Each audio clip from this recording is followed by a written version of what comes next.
Okay, you're still on to Today with John and Helen on PlusTvAfrica. Support organizations are everywhere. They cover all sectors. They are organizations that assist in emergency management activities by providing support in restoring essential services or carrying out functions of a humanitarian or technical nature.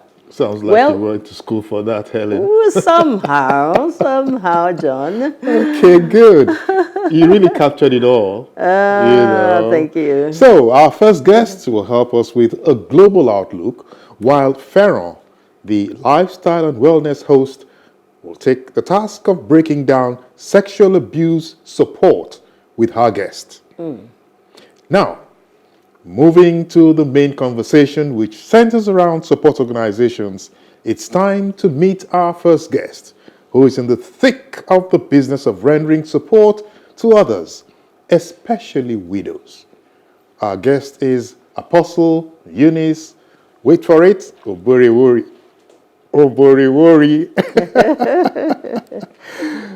She's a widow herself with 3 young adult children, a certified human resource practitioner and president, Zarephath Widows Welfare Outreach. Thank you for coming, madam. Correct the surname, please. Thank you, John. Yes. My surname is Oborevwori. Oborevwori. Yes. So easy. Yes, very easy. Yes. But because of the V. Yes. So it's Oborevwori. Oborevwori. Thank you. What does it mean? We're Africans. What does it mean? Yeah, it's funny enough, it's an abbreviated name. It's even abbreviated. Yes. Wow. I'm not sure you want to know the full name. Okay, please spell us. So it typically means what you have is what disturbs you. What you have is what can hurt you. What you have is what can bless you. Can be everything. So it's just like saying that what you have. A member of your household is your trouble spot, so to say. Members of your household are your... Can also be a blessing. Yes. To you. So literally, that's what it means. That makes sense. So a stranger cannot really hurt you the way a relative can hurt you. Yeah. So to say. Makes a lot of sense. Yeah. So that's what it means. Okay, the abbreviated form. Yeah, it's so true. If you don't open the door from the inside, nobody can access your home and your heart from the outside. Absolutely. Philosophical Helen. Absolutely. It's a pleasure, madam, having you on. Thank you for having me.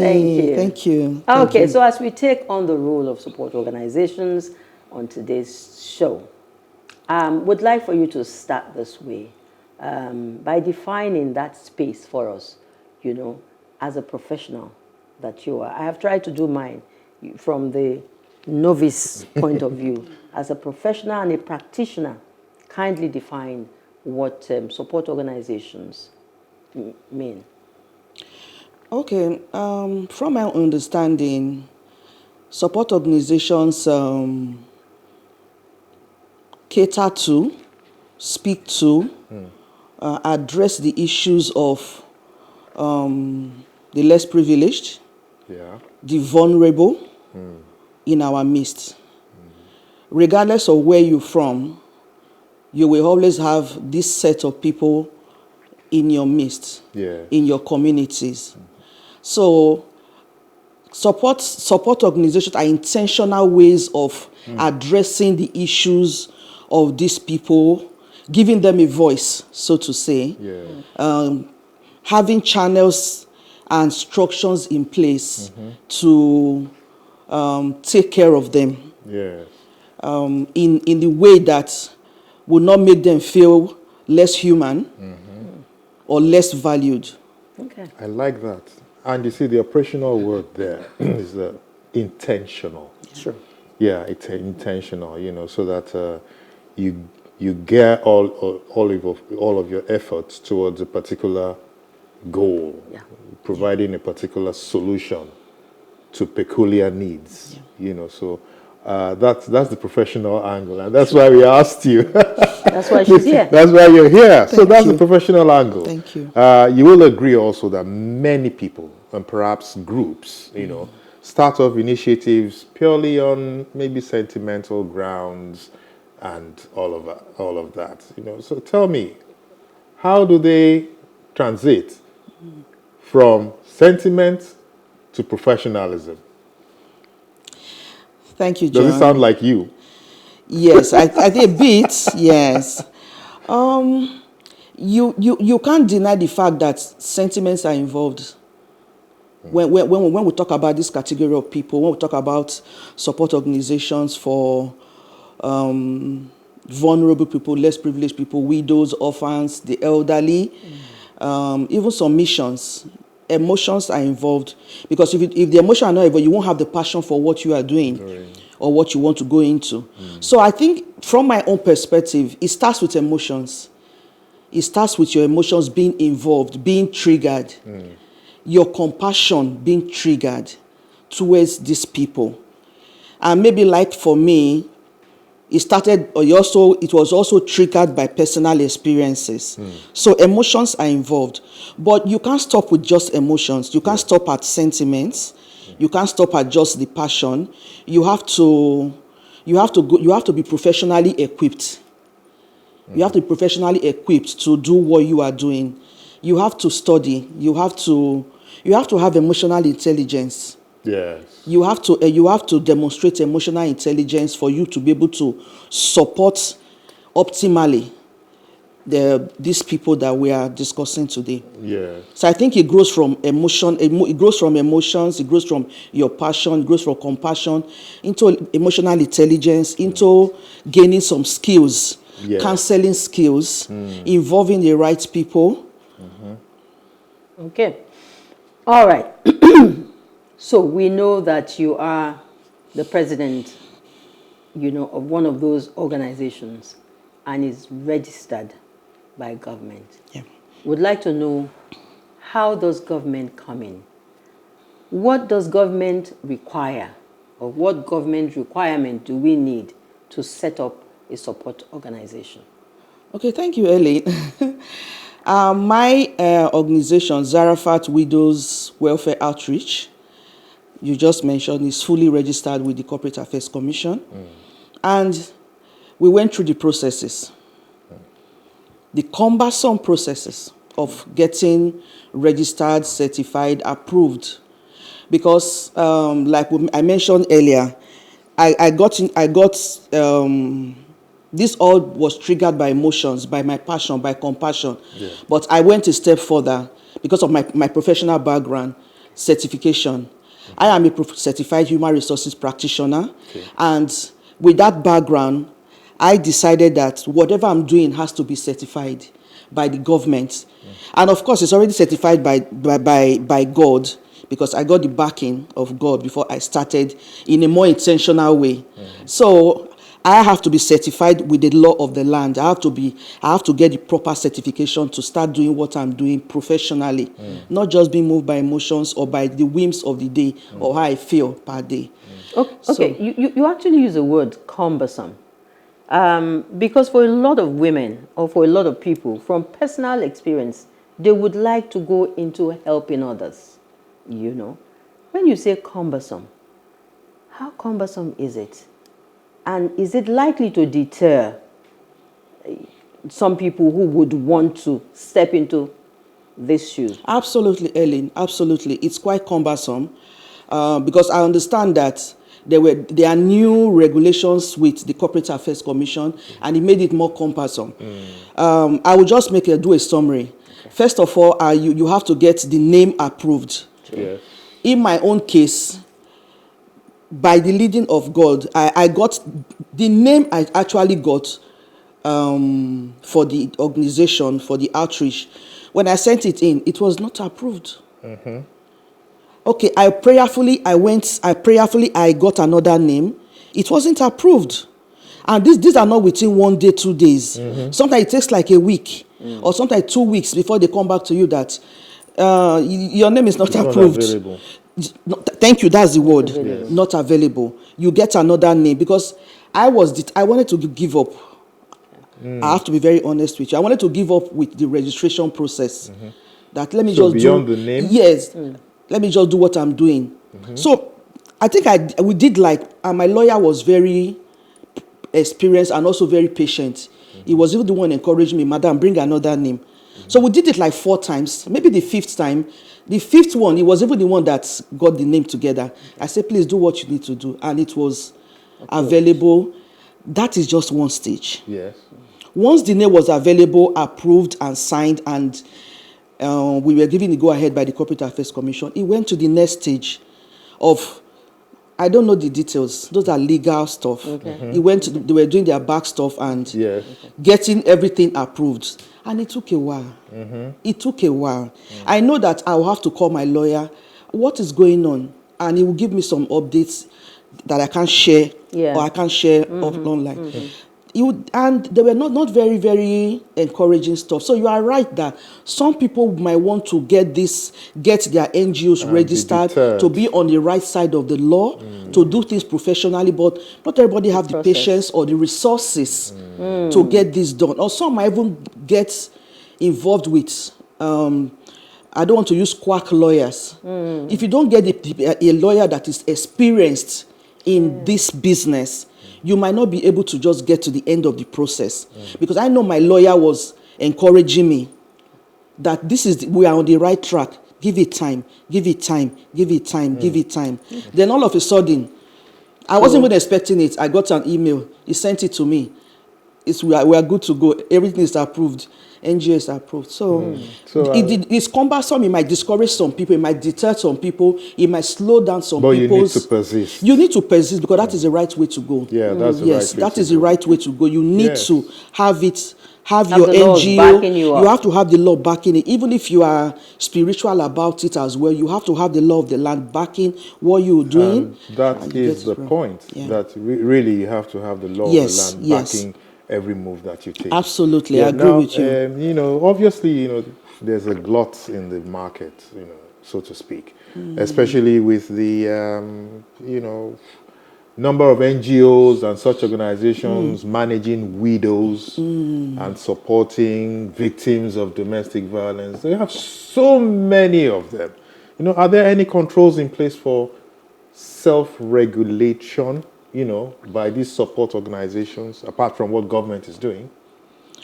I think the ensuring that everyone is fully registered with the government is a major regulatory step. It's a major one. But like you said, there are still a lot that are still going on in the field. Yes. There are still a lot that you really don't even want to share. There are really a lot that you don't have. There are a lot that are not really genuine. Yes. There are lots that are using these people, these vulnerable people, for selfish needs. Yes. For self whatever. I won't deny that. And being in the field as well, I get that reaction from people. Yes. That how we sure that you don't want to use it to get contracts. You don't want to use it to go and get money from government, or you don't want to use this to you just give the women some kind of food and you pocket everything that you get, some pittance, or you share some pictures everywhere. And are you sure you are doing it for these people? You won't blame such comments or feedback, because people who are doing those things are really there. So how do you control that? I really don't know how we can control that. I really don't. Maybe another step would be to really insist on this registration, certification, registration. I think that would be, so that falls on government. So if you are registering this body, are you monitoring those who are registered? Yeah, that's the word. Are you monitoring those who are not? Supervision. Supervision. Thank you, Ellen. Supervision. Are you checking these people? Are they registered? They're who they claim they are. Are they who they claim they are? The resources they are getting, even if it's self-sponsored or they are getting resources from other bodies, are they using it genuinely for the purpose for which they got these resources? Are they really genuine? Okay. So I think I would like to call for more supervision. Yeah. More supervision, yes. I don't know how the government or the relevant bodies want to go about that, but I think we need to do supervision. I don't think I'm seeing anything about supervision currently. Okay. Nothing about supervision currently. So it's like open field or free for all. So those who are registered are there. Those who are not registered, they are all operating together. Yes. Really, there's no difference, except if for those who have the mind that, no, I want to do this the right way. Yeah. Those who don't want to do it the right way, they are still operating together with everybody. So you have... So for me, apart from the passion and the experience that somebody has and say, okay, I'd like to make life better for another person, so that person doesn't go through, you know, what I went through, especially when we look at the issue of widowhood in our environment in the African society. It's more of credibility and people believing that you really, really are called and you have all it takes, you know, to give service in this very, very sensitive and important area. Once upon a time, there was an ambassador, Segun Olushola, you know, of the Refugees Foundation many years ago. And he started talking about, you know, taking care of refugees in the African, you know, continent. And we never knew that very soon we would have a semblance of refugees, you know, in our environment. And there are scores of organizations, you know, taking care of these people in different areas, health, you know, counseling and all of that in the IDP camps all across Nigeria. And I believe that's what you also do. But coming, you know, directly to what we're talking about, we've seen international affiliations playing a major role in the support for these organizations. You know, getting support, financial support, so technical support from foreign countries easily. And could you please give an insight into this? Is it everybody who says I am an NGO or I'm a support organization that freely accesses support, financially or otherwise, from international organizations? I'll be very honest with you. I have not had any affiliations with international bodies, but I've heard of it. I've read about them online, and people also share pictures and things like that, but I've not had any personal experiences with them. And like I mentioned earlier, it is still falls back to, you use the word credibility. It falls back to that as well. What I've noticed so far is, I don't want to use the word, the person that first, maybe they make contact first, then they get contact with international bodies and all that. So I really don't know how they go about it, and I don't want to delve into that. So you source your resources, your funding, your assistance, you know, support from within. Currently it's like which is also 90% self-sponsored. Yes. Wow. Currently it's about 90% self-sponsored, and the other 10% I get from few colleagues, few like-minded colleagues, and do I have any? I think they're mostly colleagues. Yeah. Yes, but 90% self-sponsored currently, and I am not complaining because I know what God told me, and I don't know what is His plan for tomorrow. I don't know what is His plan for tomorrow, and so I'm just taking it one day at a time.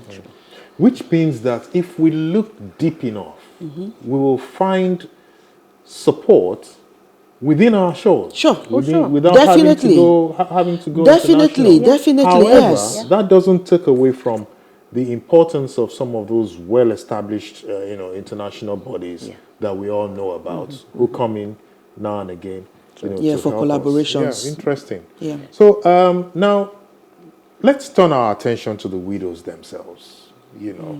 What are the typical challenges they face upon, say, the demise of their spouses? Yeah, I'm very passionate about that because I deal with that very regularly, even as last night. Wow. So, and it's very sad, very, very sad that most of the challenges that widows, and let's not forget widowers, widows and widowers, the first challenge they face is from their immediate family, their in-laws. That is the first challenge they face. Either way, it's from their in-laws.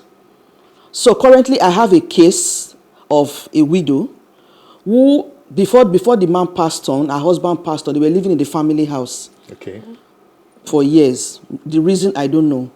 When the man passed on, the family asked the lady to leave the family house with her children. that they want to rent out the house, the room. So it starts with the family. I had another case of a widow when the husband passed on. She was living with the family accommodation, not like family house, but where she and her husband were living as a family. Yeah. And the family came and said she has to leave that house. So before then, they were taking care of her, feeding and the children and everything. All of a sudden, they said she has to leave that premises as if she doesn't want to. I have to say it. If she doesn't want to continue serving the family idol. I am a Christian and I have to say it on air. She said she cannot continue because I think she's a Christian, but I don't know her background. But she said she cannot, because she couldn't do that. She was sent out and she was staying in the kiosk so with her children. So it's family. Family first. Yes, the immediate in-laws. What other areas do they normally? And accommodation. Accommodation. Yeah. And of course feeding. School fees for the children who are now semi-orphans. School fees. Then even when they get somebody to pay for 1 year rent for them, that 1 year rent expires. Very quickly. So when it expires, so for those who are, remember that we're talking about widows or widowers who are less privileged. Not those who are privileged, they have a job going or they have a business going. Those are not people we are talking about. We're looking at a typical woman or man. Indigents, yes. Vulnerable. Maybe the woman was full-time housewife. And the man passed on. So she has to empower herself. Either learn a trade or start a business. Then when the rent expires, maybe the husband has paid that year rent, how to pay that rent. Of course, when the school session ends, we are going to the next school session. You know, when the man passes on, you have people coming in. Sure. Yeah. Take this, take this, take this. But that dwindles off. So it has to be managed. Yes. So it dwindles off. Then so children's school fees will come in the next school year. Then their health. Yes. I see this beyond just giving. I see it like at that point in time, either the woman, the widow, or the widower, it's prepared to begin life almost afresh. Because it's totally new. It's a new where order, the person is starting is a new order. Thank you, John. And you would have several people coming to you once they find out that, you have help available for them. I'd like to know, how do you determine who really needs help? Especially you're talking about the indigent people. I mean, especially in churches right now, at the end of service, some churches, you have packs of food, in the welfare department. And you will be amazed at the crowd. And I'm like, you don't look indigent. You don't look like you need this food. Allow the other people to have it. So in an environment such as, that we are greedy, everybody just wants to take. How do you determine who really is in trouble that needs help? Absolutely. I agree. We are greedy. So like when we started intentionally, meeting intentionally, I meet people one-on-one. Okay. I don't just throw it open. Okay. I get somebody who knows you. That I know this woman to her house. Yes. Okay. I know the situation. I know when her husband passed on. So it's not like we're not looking at numbers. I am not looking at numbers. Okay. I'm looking at one by one case for now. Cool, yeah. And the number is increasing, but with that one-on-one, they know that you are looking for genuine people. Yeah. You are looking at people who have real needs. So that is how I identify the real ones. Then secondly, the focus should be on establishing somebody, not giving stipends. Yeah. Yes. Establishing this woman or this man. Yes. What does she want to do? Okay, she's doing a trade now, right? But maybe the trade needs to grow. Or she's still wallowing in the self-pity of I'm a widow. Yeah. So you can give the person something to start. Also, we have noticed that there are some that you set up, they run the petty trade down within a short while. Yes. They run it down within a short while. So they need to be taught how to do proper business planning. And so right now we are channeling most of our efforts towards empowerment, training, empowerment, training. Not just having your monthly meetings and sharing rice or sharing semo or sharing akra. We are looking at channeling into capacity building. This woman that we have given rice today, she will come back tomorrow to ask for rice to feed her children. Yes. But what about when if you set up a business for her, a petty trade for her, and you teach her how to manage that business so that she doesn't start eating into her profit before you know it, the business is down. I have some like that. That's the whole, the whole idea of being intentional, which I said is a key word that you dropped in earlier on. And if you're intentional with the way you run your support organization, you definitely, will do a better job at it. Yeah. So, Helen, what are we doing now? It's time for us to take a break. It's time for us to take a break. We'll take that quick break, and we will be right back. She's been on hot seat. Let's cool down this seat a while. Let's take a break.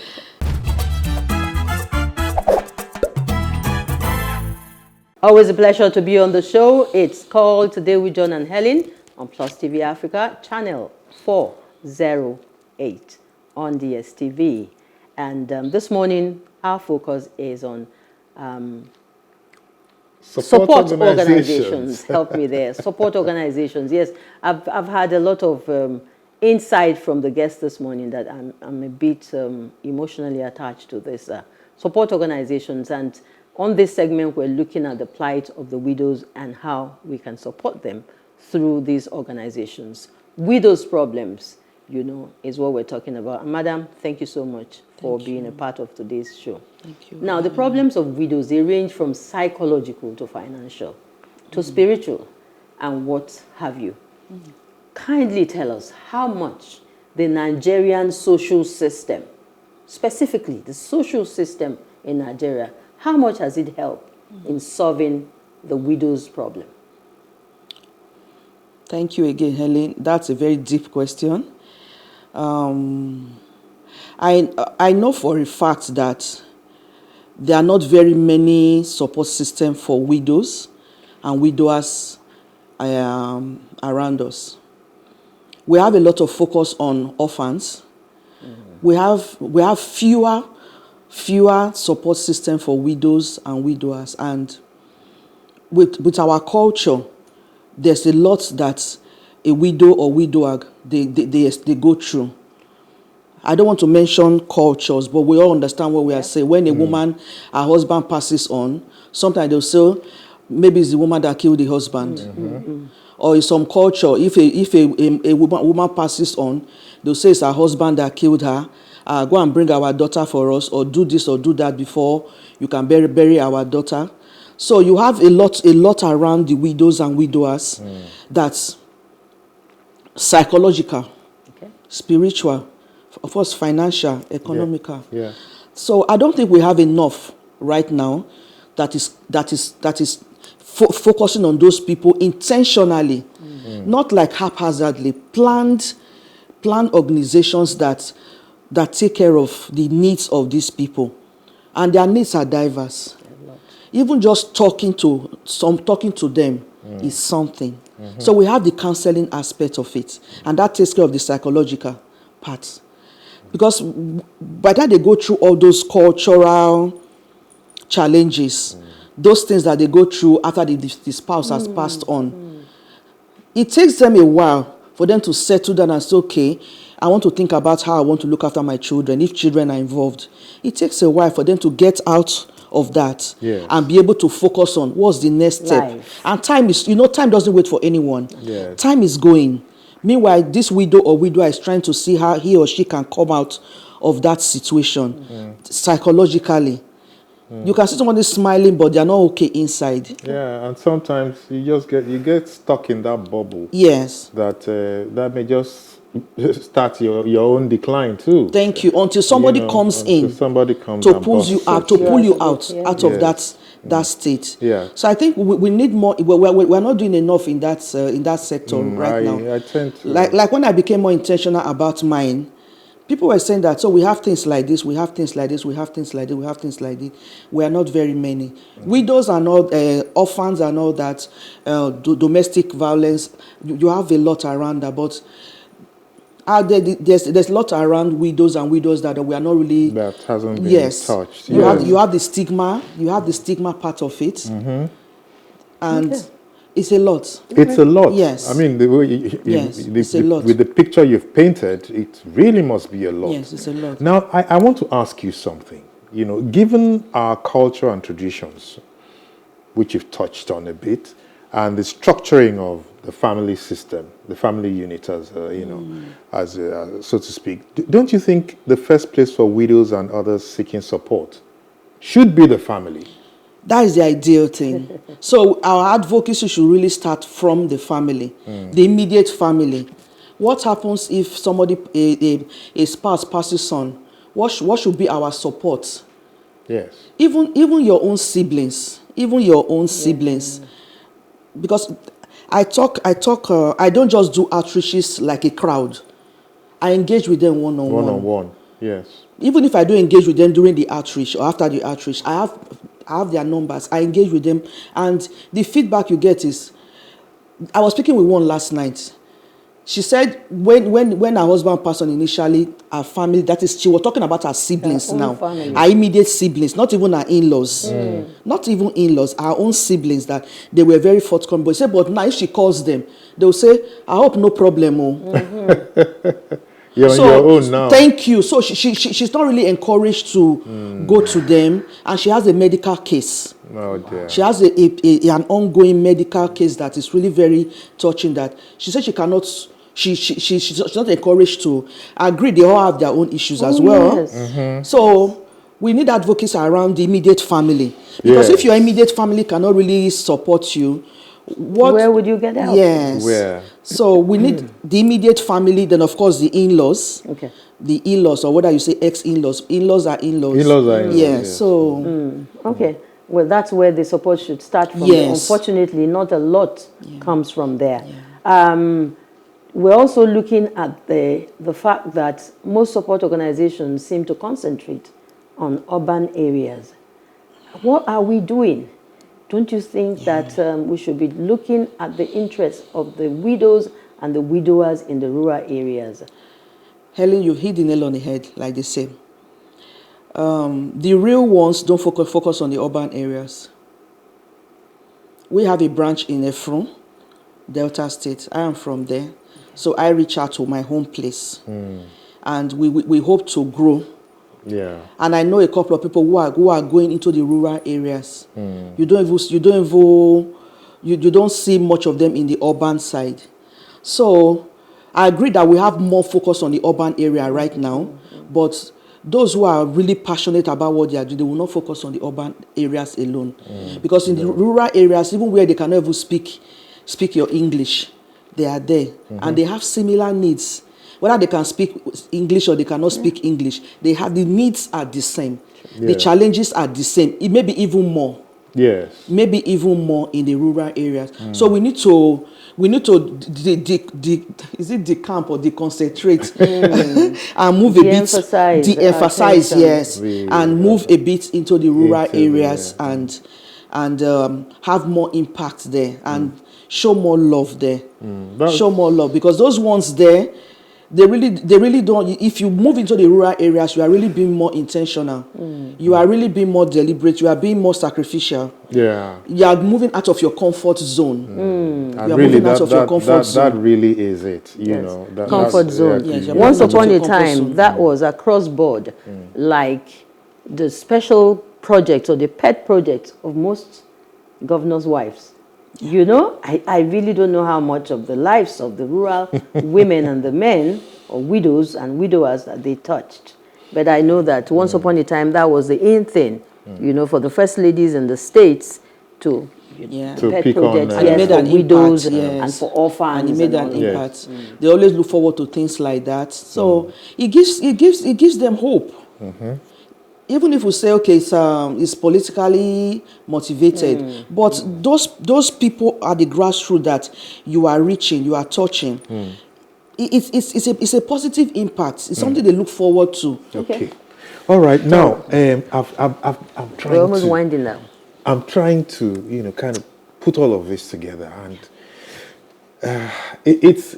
I see that it's even wider than we even imagined. But let's quickly look at something. You see, in the absence of a robust social welfare system, also coupled with inadequate training, right?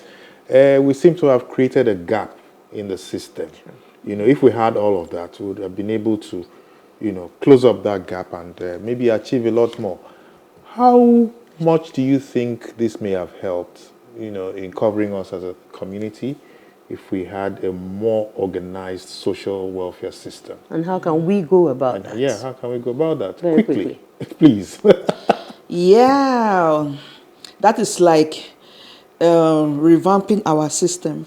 Yes. We want to be like the US. Want to be like the UK social system. Yes. The welfare And system. the social welfare system, and that involves a lot. That involves a lot. So we can start from the local government. In this local government, we have departments we call you have a department that take care of the rural area. I don't know what they call them. Yes. Those groups that take care of rural areas and take care of support groups. Yes. We can start from there, put the registers of support groups together, and they can have a meeting.